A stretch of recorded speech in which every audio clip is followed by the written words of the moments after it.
राष्ट्रीय संगठन महामंत्री बीएल संतोष जी, हमारे राष्ट्रीय सह संगठन मंत्री आदरणीय शिव प्रकाश जी, राष्ट्रीय महामंत्री दुष्यंत गौतम जी, विनोद तावड़े जी, हमारे राधा मोहन दास अग्रवाल जी जो संसद में मेरे साथी भी हैं, और हमारे मीडिया सेल के को कन्वीनर और हमारे साथी एमएलसी संजय मयूख जी, और यहाँ दिल्ली के सभी क्षेत्रों से आए हुए हमारे सभी प्रबुद्ध नागरिक बंधु, हमारे विधायकगण, हमारे सांसदगण, हमारे पूर्व सांसदगण और हमारे वरिष्ठ सभी पदाधिकारी।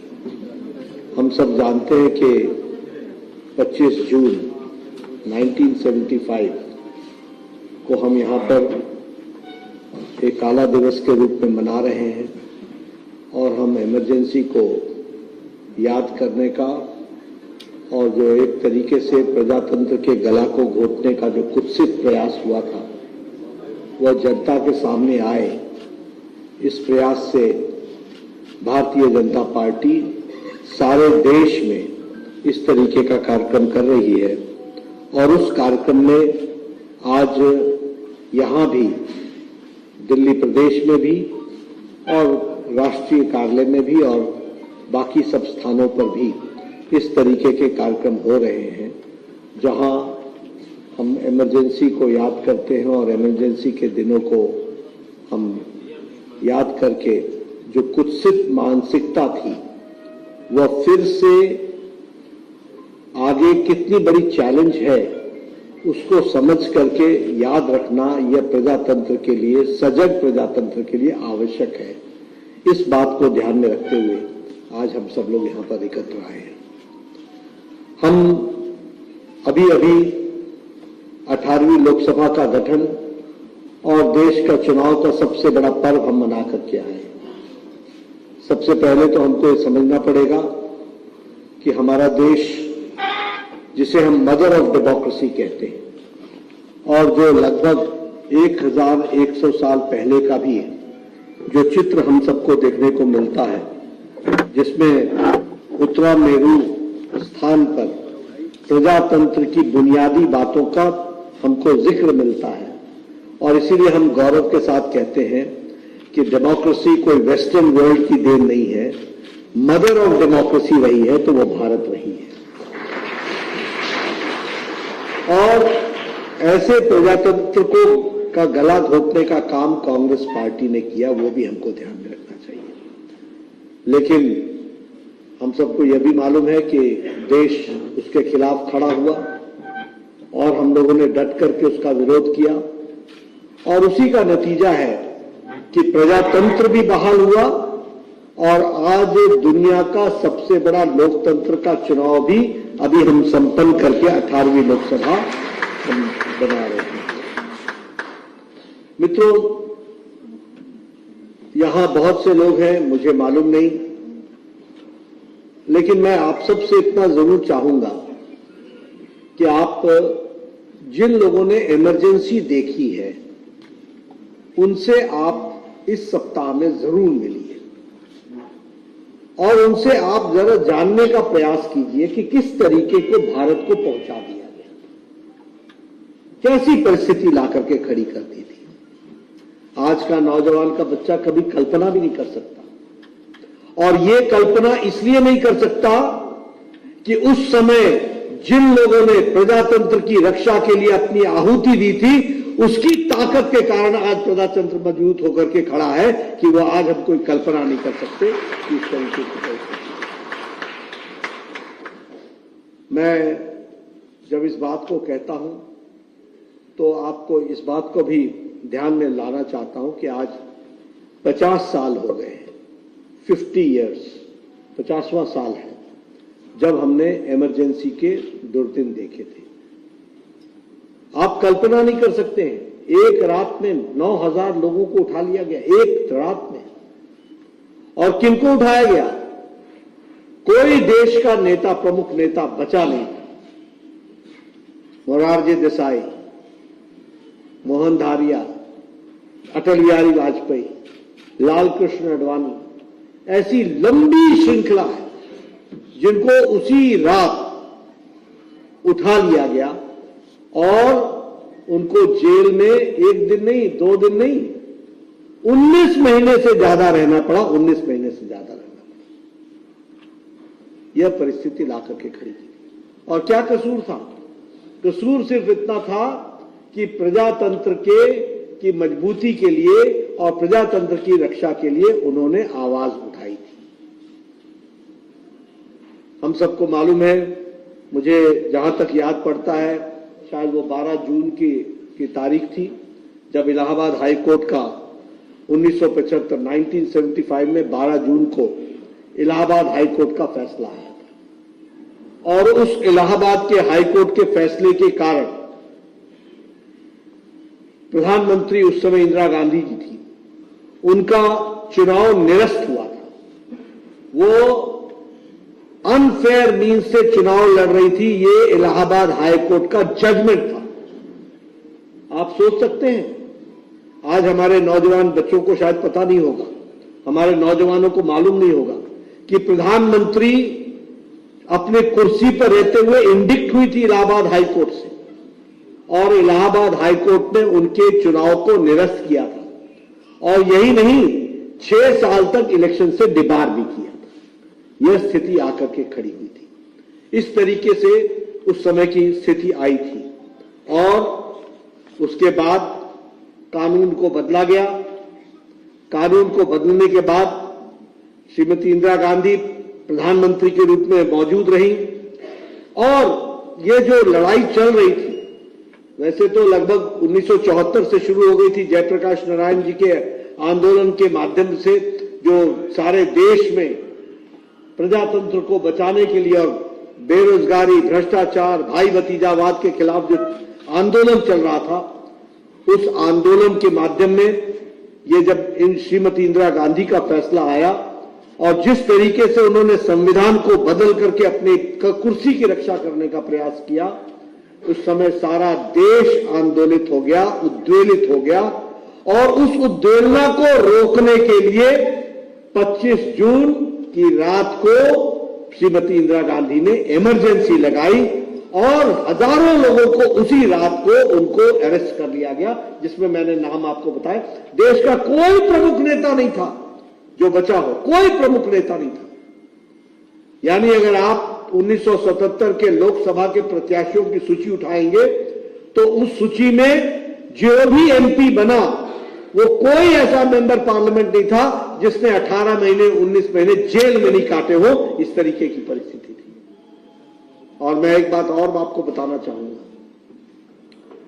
और इसीलिए हम कहते हैं कि जब रक्षा करने की बात की जाती है देश के, तो हमारे स्वयंसेवक, हमारे राष्ट्रीय स्वयंसेवक संघ के लोगों ने भी उस समय पूरा अपना योगदान किया। लगभग 1,40,000 लोग, आप आंकड़े पर ध्यान दीजिएगा, 1,40,000 लोग MISA, maintenance of internal security act और defence of Indian rule DIR के तहत गिरफ्तार हुए थे।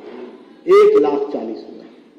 और आपको जानकर के ये भी गौरवान्वित महसूस होगा कि उसमें से लगभग 75,000 से 80,000 लोग वो हमारी विचारधारा के थे। राष्ट्रीय स्वयंसेवक संघ, भारतीय जनता पार्टी, उस समय भारतीय जनसंघ होता था, उसके लोग। ऐसे लाखों परिवार हैं जिन्होंने अपना सर्वस्व लगा करके उस समय देश की रक्षा के लिए आए थे। और मैं एक बात और बता दूं, क्योंकि उस समय मैं इंटरमीडिएट के फर्स्ट ईयर का विद्यार्थी था, मैट्रिकुलेशन पास करके हटा था 74-75 में, और मुझे कॉलेज में एडमिशन मिला था। मैं आपको बताना चाहता हूं कि इस तरीके का वातावरण बना दिया गया था, जिस वातावरण में घर के अंदर भी उन्मुखता से बात नहीं कर सकते थे। यह परिस्थिति लाकर के खड़ी कर दी थी। पता नहीं मेरा भाई ही मुखबिर हो सरकार का, पता नहीं कौन हमारे घर से ही हमारी CID करता हो। इस तरीके का एक प्रश्नवाचक चिन्ह आकर के खड़ा हो गया। और मैं जब बताता हूं कि इंटरमीडिएट का विद्यार्थी था, कॉलेजेस कॉलेज नहीं दिखते थे, वो पुलिस की छावनी दिखती थी, छावनी, कैंप दिखता था। मैं आपको बताना चाहता हूं, आज चर्चा हो रही है, मुझे अपने कॉलेज के दिन याद आ रहे हैं। आप कभी इमेजिन करेंगे कि 2 साल के दौरान, मेरी इंटरमीडिएट के दौरान, मेरे क्लास को 2 बार अरेस्ट किया गया, 2 बार, इंडिविजुअली नहीं, सारी क्लास को। और सिर्फ दोष क्या था? इनकलाब जिंदाबाद, ये नारा हमारी क्लास में लगा। सारी क्लास को उठा करके ट्रकों में बैठा करके, बॉर्डर सिक्योरिटी फोर्स और सीआरपीएफ के ट्रकों में बैठा करके जेल में डालने का काम किया 2 बार। ये मैंने अपनी आंखों से देखा। हमें एक बार नहीं, अनेकों बार कॉलेज के प्लेग्राउंड से उठा करके, और हमें ही नहीं, सारी क्रिकेट की टीम को, सारी फुटबॉल की टीम को, सबको उठा करके हमारे शहर से 20 किलोमीटर दूर जाकर के किसी अनजान जगह पर छोड़ने का काम ये हमारे कॉलेज के बच्चों के साथ हो रहा था, जिनका जो सिर्फ अपने जोश में, नौजवानी में इनकलाब जिंदाबाद का नारा लगाते थे, जयप्रकाश नारायण जिंदाबाद का नारा लगाते थे, इस पर इस तरीके की परिस्थिति लाकर के खड़ी की थी। और जैसा मैंने कहा कि 1,40,000 लोग, और उसमें से ज्यादातर लोग हमारी विचारधारा के थे, जिनको अरेस्ट किया गया, लेकिन एक भी नहीं टूटा, एक भी नहीं टूटा। हर दिन सत्याग्रह हो रहे थे, हर दिन सत्याग्रह हो रहे थे। और आप सबको मालूम है कि इस इमरजेंसी को हम लोगों ने पूरे 19 महीने झेला, और उसके बाद फिर चुनाव हुआ, और चुनाव के, और उसमें एक बात और ध्यान में रखनी चाहिए, मीडिया पर प्रतिबंध लगा, सेंसर्ड मीडिया, कुछ नहीं आता था। हमें याद है, हम कॉलेज के दिनों में जो पर्चियां छपती थी, वो रात को हॉस्टल में डिस्ट्रीब्यूट करते थे, बताते थे कि देश की स्थिति क्या है, कहां क्या चल रहा है, किस तरीके से जुर्म ढाए जा रहे हैं, और किस तरीके से चीजों को रोका जा रहा है, प्रजातांत्रिक लोगों को रोका जा रहा है। ये उस समय नारा लगा था, India is Indira, Indira is India. ये इनकी सोच हो गई थी, ये प्रजातंत्र का गला घोटने वाले लोग। अब ये बात अलग है, अलहदी है कि राहुल गांधी जी ने इतिहास कम पढ़ा है, इसलिए उनको इतिहास की जानकारी कम है। वैसे भी पढ़ने लिखने का शौक शायद कम है, मालूम नहीं डिग्री कितनी आई है, लेकिन इतिहास कम पढ़ा है, उनको जानकारियां नहीं है किस तरीके से उस समय प्रजातंत्र के गले को घोटने के लिए जो प्रयास हुआ था, और किस तरीके के उस समय डायलॉग हुए थे, किस तरीके के उस समय शब्द बोले गए थे।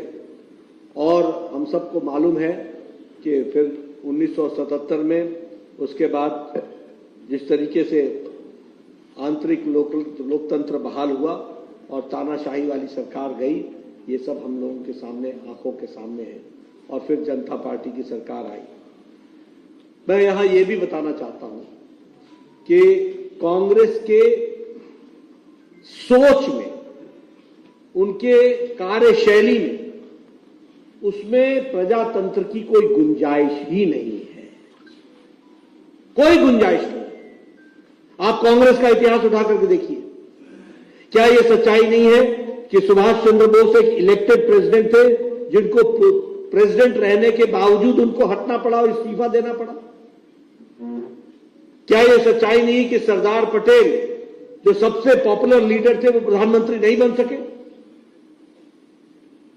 क्या यह सच्चाई नहीं है कि बाबा साहब अंबेडकर, जो संविधान के निर्माता, ड्राफ्टिंग कमेटी के चेयरमैन, जिनकी हम दुहाई देते हैं, जिनके कारण संविधान बना, उसके खिलाफ कांग्रेस पार्टी ने नहीं, एक बार नहीं, जब भी वो चुनाव लड़े, उनके खिलाफ कैंडिडेट खड़ा किया गया? और क्या भी यह सच्चाई नहीं है कि वो कैबिनेट के सदस्य रहते हुए उनको इस्तीफा देना पड़ा?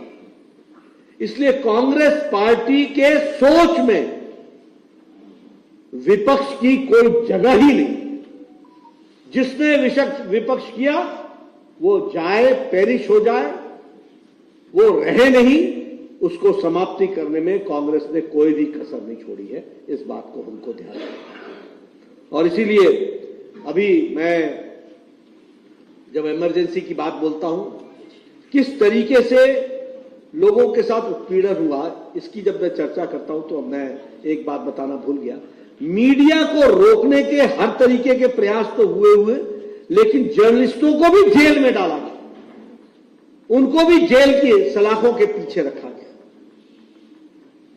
और मैं जानना चाहता हूं कांग्रेस पार्टी से, आजकल ये नेता बड़े संविधान की कॉपी लेकर के फिरते हैं, इनको इतिहास इन्होंने पढ़ा नहीं है। इनको चाहिए कि जाएं राजघाट पर और देश से जाकर के माफी मांगे महात्मा गांधी की समाधि पर, और देश से माफी मांगे जिन्होंने प्रजातंत्र का गला घोटा और देश को रोकने का प्रयास।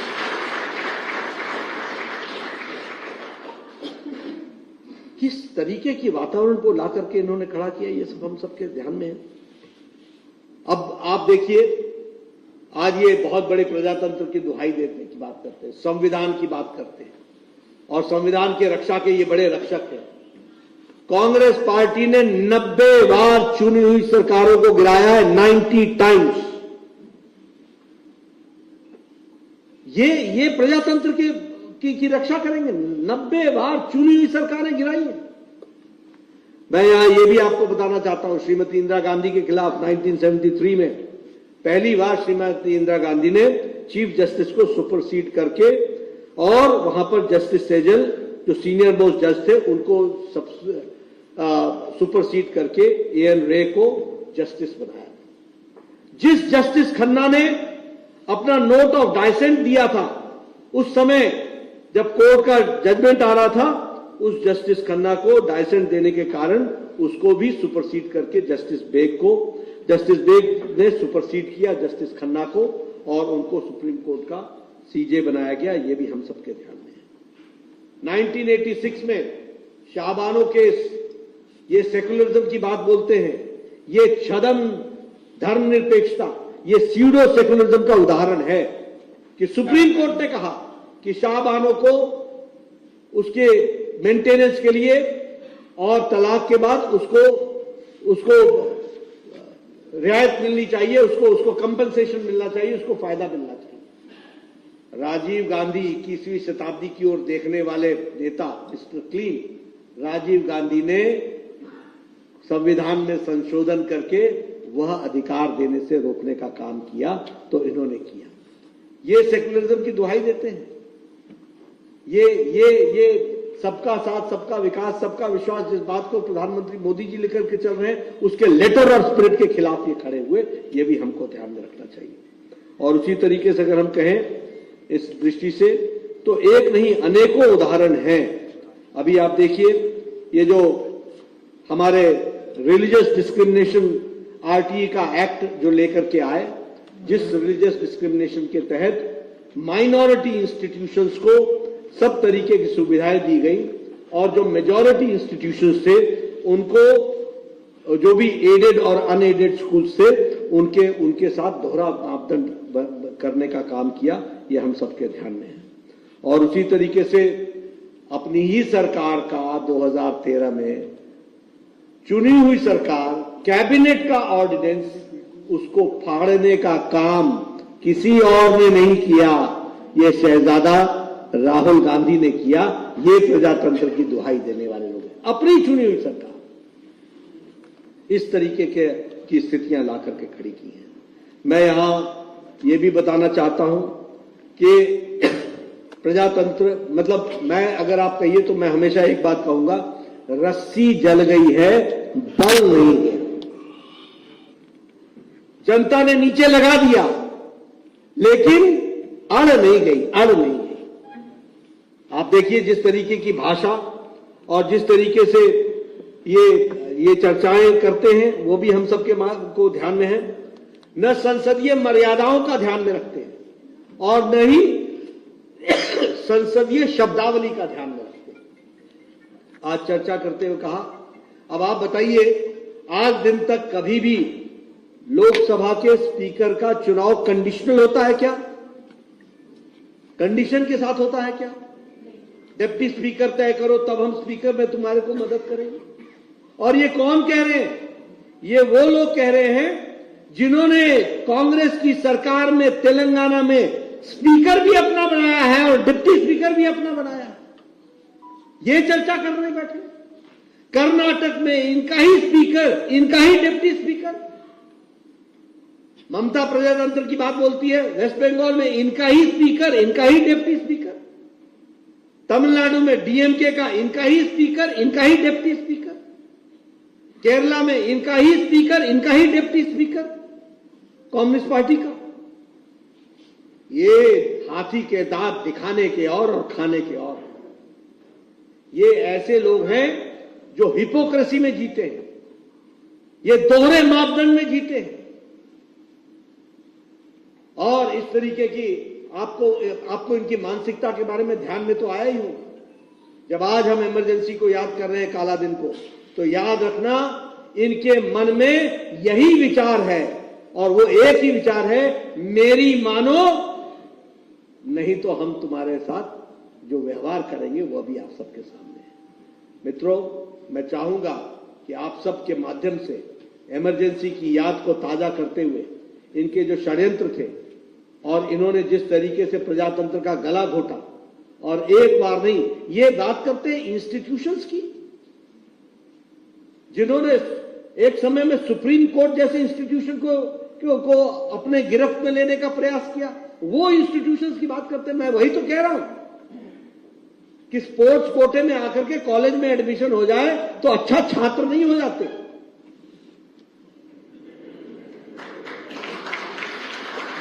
छात्र होने के लिए पढ़ना पड़ता है और पढ़ने के लिए मेहनत करनी पड़ती है और इतिहास जानने के लिए तो बहुत कुछ जानना पड़ता है।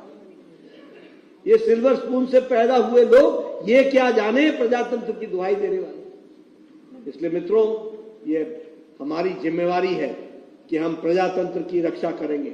आप बताइए, प्रधानमंत्री मोदी जी के नेतृत्व में 10 साल सरकार चली है, सिवाय जम्मू कश्मीर को, और उसमें भी प्रधानमंत्री मोदी जी ने पार्लियामेंट में कहा था, गृह मंत्री जी ने कहा था कि वहां पर फिर से रिस्टोर होगा और डेमोक्रेसी में वहां पर चुनाव होगा। और अभी भी श्रीनगर में बोल करके आए। कोई राष्ट्रपति शासन लगा है क्या? कहीं लगा है क्या? ये प्रजातंत्र के मूल्यों के लिए जीना पड़ता है। हमें मालूम है कि बिहार में लालू सरकार ने क्या क्या उपद्रव किए। हमें मालूम है कि वेस्ट बंगाल में आज किस तरीके से प्रजातंत्र का गला घोटा जा रहा है, किस तरीके से बांग्लादेशी घुसपैठियों को पनाह दी जा रही है। हमें मालूम है कि किस तरीके से वहां के प्रजातंत्र को हर तरीके से नुकसान पहुंचाने की कोशिश की जा रही है। लेकिन हम वो लोगों में से हैं जो प्रजातंत्र की लड़ाई प्रजातंत्र की ताकत से लड़ते हैं। इस बात को भी हमको ध्यान रखना है।